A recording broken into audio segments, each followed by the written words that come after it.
Samir Carvalho, boa tarde, seja bem-vindo ao De Primeira. Se você está ao vivo, é porque você quer vender alguém. Quem que você quer vender? Conta pra gente.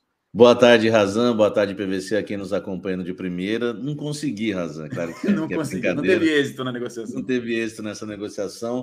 O Corinthians recebeu, né, uma investida. Quando a gente fala uma investida, é porque, aliás, né, apuramos, enfim, é o clube inglês, né, é o Nottingham, né, da Inglaterra, clube aí onde estão os brasileiros Danilo e Scarpa, né, os ex-palmeirenses e também o Felipe, ex-zagueiro do Timão. E o clube inglês fez a investida, sinalizou com uma proposta ao Corinthians, citando o valor, né? Não trouxe aquela proposta timbrada no papel, mas sinalizou com o valor que estava disposto a pagar. O Corinthians não aceitou esse valor. Tinha também aquela questão que a gente trouxe, né? Quando o Murilo poderia deixar o Brasil e se transferir para a Europa. O Corinthians queria que isso acontecesse no final do ano, mas isso não foi tão empecilho não, viu, Razão? Acho que a questão né, pelo que eu apurei, a questão da entrega, né, do Murilo não seria empecilho. O Corinthians ia dar uma segurada para passar a semifinal da Copa do Brasil e aí poderia até liberar o Murilo. A questão foi a grana mesmo. O Corinthians pedia 20 milhões de euros. Eu apurei que o Corinthians estava disposto a dar um descontinho de 18 milhões de euros, mas mesmo com esse desconto, o Nottingham não chegou perto desse valor do Corinthians, não chegou nem perto, e o Corinthians, enfim, encerrou as negociações com o clube inglês. Eu conversei com as duas partes, tanto o staff do Murilo como o Corinthians, e as duas partes hoje já entendem que o Murilo não vai nessa janela e deve realmente ir, talvez na próxima janela, né, do final do ano, no início do ano que vem, e jogar no futebol europeu. Foi bastante procurado o Murilo. O Corinthians e o staff dele entendem que, por ser um zagueiro jovem, canhoto, teve muita procura mesmo. O Corinthians rejeitou propostas da Espanha, 2 propostas da Itália, essa agora do Nottingham, né, que não foi uma proposta oficial, mas eles sinalizando o valor que iriam mandar essa proposta, certamente ia chegar se o Corinthians, claro, aceitasse. E o Murilo foi bastante procurado porque entende-se que é um jogador jovem, canhoto, e que é uma posição carente hoje no mercado, né? Um defensor jovem, canhoto, porque é por isso que o futebol europeu foi para cima do Murilo, que vem fazendo grandes jogos aí com a camisa do Corinthians. Ontem marcou um gol contra ali, né? Mas fez uma boa partida também ao lado do Gil, na vitória do Corinthians contra o Curitiba. Então, o Razão, uma notícia boa, né? Para o torcedor corintiano. Dessa vez, a negociação não foi com êxito, né, para quem quer contratar um jogador do Timão, como foi com o Roger Guedes, por exemplo, e o Murilo deve ficar no Corinthians até o fim desta temporada, pelo menos. Corinthians, então, segurando o Murilo e evitando a venda de Samir Carvalho, que quer negociar todo mundo do elenco corintiano. Claro que eu estou brincando. Aqui no chat, a Cristal está dizendo: Corinthians, fábrica de zagueiros. É verdade, tem sido essa boa revelação de bons nomes na defesa. O Murilo é mais um deles. E se ele permanecer de fato, como você está noticiando, Samir, formaria uma bela dupla com o Lucas Veríssimo quando ele tiver forma e puder jogar na sequência da temporada. Imagino que seja esse o plano do Luxemburgo, ter os 2 titulares. Mas essa é uma outra informação importante. Pela tua apuração, o Murilo não deve sair.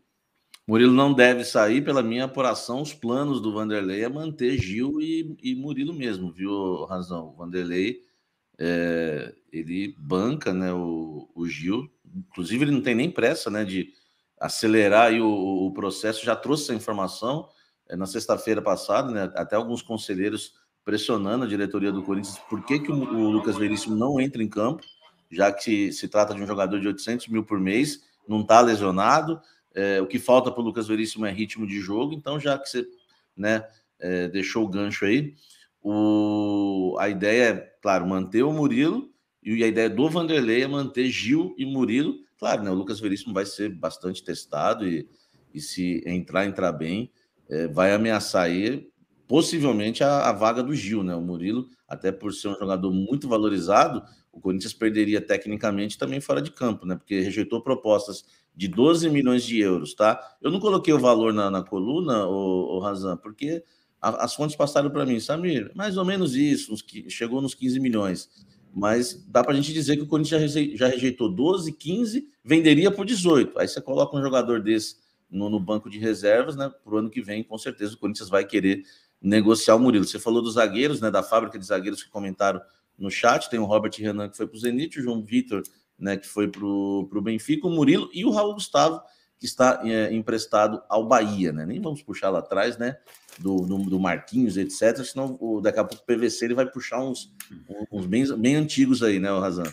O HD do homem chega um pouco mais além do que o nosso dos meros mortais, PVC. Você tem mais algum que você lembra aí, não? De ter ido para a Europa, ter ido para Inglaterra? Não, só de bons zagueiros revelados pelo Corinthians nos últimos muitos anos, porque o chat destacou isso aqui, a Cristal mandou essa mensagem pra gente. Marcelo Jean. Já vai puxando cada vez mais. Década de 90, a gente vai buscando mais bons zagueiros revelados pela fábrica do terrão corintiano. Mais detalhes você pode ler na coluna do Samir Carvalho, então, dessa recusa do Corinthians ao Nottingham Forest, o clube inglês da Premier League, que tentou a contratação do Murilo. É aquele mesmo, como o Samir já se referiu, dos ex-palmeirenses Danilo e Scarpa. Ô, Samir, eu te espero amanhã e depois aqui no dia 1º, porque a gente vai ter semifinal de Copa do Brasil, majestoso. Então, suas informações são mais do que bem-vindas nessa semana, que vale talvez o ano para o Corinthians e para o São Paulo também, porque não? Um clássico desse tamanho. Com certeza, né? O torcedor só fala nesse jogo. Aliás, ontem, né, no segundo tempo, os cânticos da arquibancada a torcida né? A torcida corintiana provocando a torcida do São Paulo. O famoso quarta-feira, né? Foi ecoado bastante. Então, realmente é uma partida que é muito esperada, muito aguardada por corintianos e são paulinos. No Corinthians fica a expectativa da escalação. Matias Rojas ontem foi testado no finalzinho do jogo, quase não tocaram a bola para ele, quase não tocou na bola, mas era aquilo que a gente havia falado no início da semana, né? Que a ideia era colocar o Matias Rojas alguns minutos, o Renato Augusto estando em campo, visando o jogo da quarta-feira. No decorrer da semana, houve até um pessimismo, viu, Razan, que eu apurei, comissão técnica, em relação ao Matias Rojas, e por isso eu posso, né, garantir para vocês que ontem o Rojas entrou em campo, mas ele não está 100%, tá? Mesmo a gente informando no início da semana que ele ia jogar, ele ia estar em campo no domingo contra o Coritiba, ele não está 100%. É claro que tem mais alguns dias, né, Razan? Até quarta-feira talvez ele possa estar 100%, mas vai ficar essa dúvida, né, entre o Matias Rojas e o Adson ali jogando aberto na direita do setor ofensivo do Timão. Certamente teremos prancheta do PVC com tudo isso nos próximos dias para a gente debater e trazer os detalhes de como vão se escalar e como vão se projetar, quais as estratégias de São Paulo e Corinthians para essa semifinal da Copa do Brasil. Obrigado, viu, Samir? Valeu, Razan, valeu, PVC, a quem nos acompanha de primeiro. Um forte abraço e a gente volta amanhã com informações desse majestoso aí, maravilhoso, Razan.